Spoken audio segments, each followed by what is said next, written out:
Le Niger adopte le e-passeport, la carte nationale d'identité biométrique AES et un projet d'ordonnance relative à la mobilisation générale pour la défense de la patrie qui fixe les modalités d'organisation et les obligations des citoyens en cas de réquisition. En cas de menace grave contre le pays, vous serez appelé à défendre la patrie. Important. Il ne s'agit absolument pas d'une mobilisation immédiate. Aucune réquisition ni aucun appel n'est en cours à l'heure actuelle. Il s'agit simplement d'un outil préventif prêt à être activé en cas de crise majeure. L'AES anticipe tous les scénarios possibles, d'autant plus au regard de ce qui se déroule au Nigeria, avec ses soi-disant frappes dans le nord qui pourraient servir de prétexte à une implication accrue des États-Unis. Les États-Unis pourraient appliquer une stratégie dite du droit de poursuite. Le narratif avancé serait le suivant.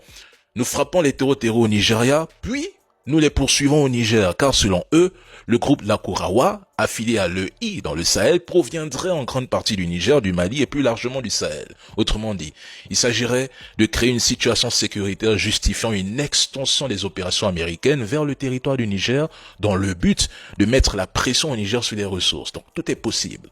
Quant à ceux qui diront, ouais, c'est la dictature, mais je rappelle simplement que la France et l'Allemagne disposent toutes les deux de cadres légaux permettant une mobilisation générale ou des réquisitions en cas de menace grave contre le pays. C'est tout à fait normal, je dirais même logique. Force à l'AES, force au Niger.